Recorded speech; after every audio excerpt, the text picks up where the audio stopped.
This week we're looking at the regressions. To start a regression, you first go to Data, then you go to Data Analysis. If you don't have Data Analysis there, what you will need to do is you'll need to click on the Windows logo up in the top, Excel Options, then Add-ins,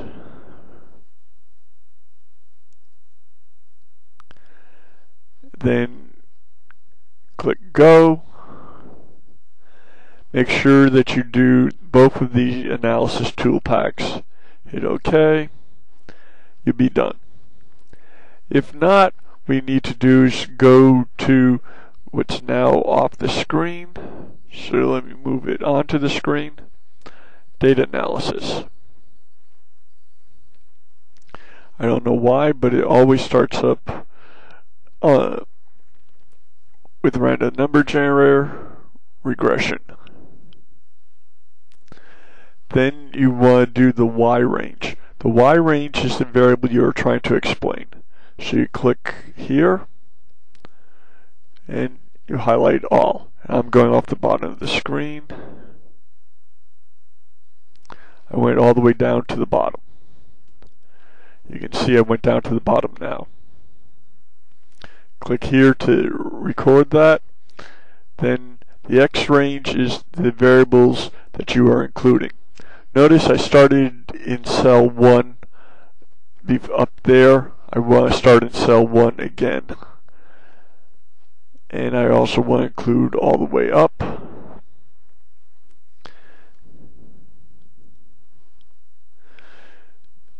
The reason I included cell 1 is because cell 1 will have the labels.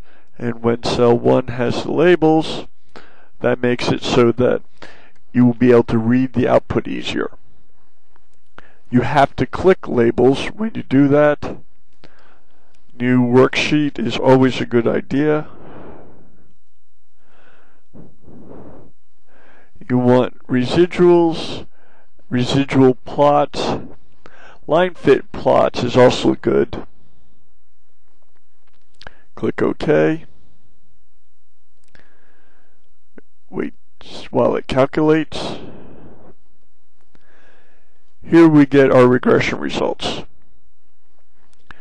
There's various variables that we want to look at to see how good the results are.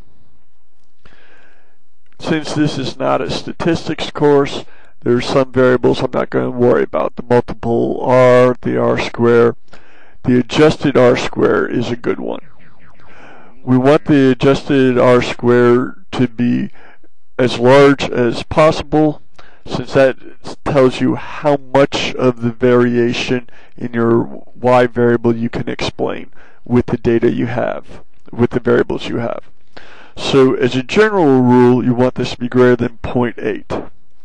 However, there are times where less than 0.8 is perfectly acceptable. Depends upon what you need, but you'd like it to be greater than 0.8. So this isn't very good. It means we explain about a quarter of the variation.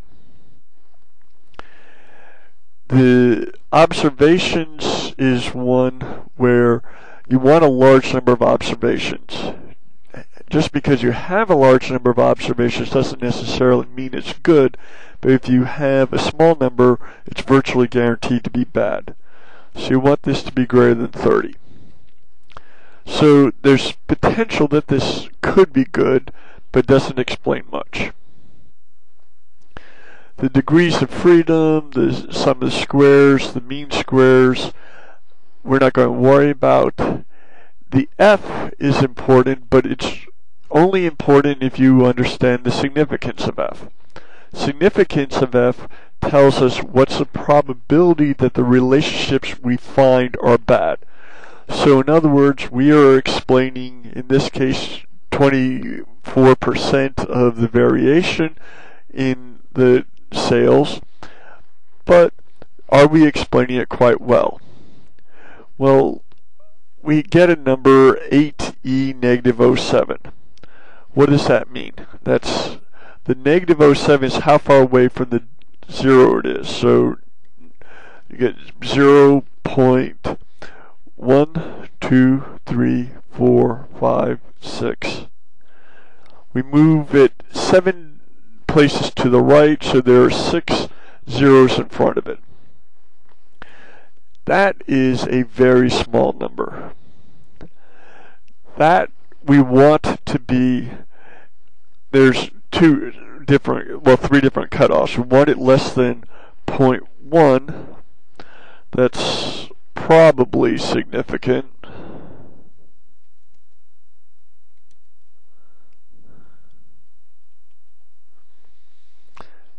Notice the typing overlapped, so I'm going to home, I'm going to merge and center. Less than 0.05 is significant, and less than 0.01 is highly significant. And again, I'm going to merge those cells so that the typing doesn't go across. In this case, it's highly significant. So we don't explain very much, but we do an extremely good job of explaining what we are explaining. Now we get to the actual results. The coefficients. This tells us information. So if we were trying to predict the sales will equal the coefficient on the intercept, negative 34.2166, plus the coefficient on price, which is negative 2.25223, times the price, plus 0.01093 times the income. You notice here we have a plus minus, so we can just get rid of the plus. This gives us the equation for the regression results. Again, I am going to merge. If we had specific values and wanted to find out how much it was, for example, price, let's say, was $10, and income was 10,000. I did 100,000.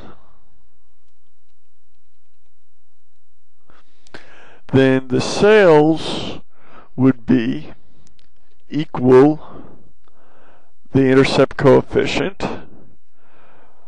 plus the price coefficient times the price plus the income coefficient times the income. Notice the way it's written, and we calculate that out. Now, they think it's dollars. This is not dollars, so we just change it to number up here. Expect to sell about 52.5. There are times you'll want to change that to be a whole integer. That is assuming our regression results are good.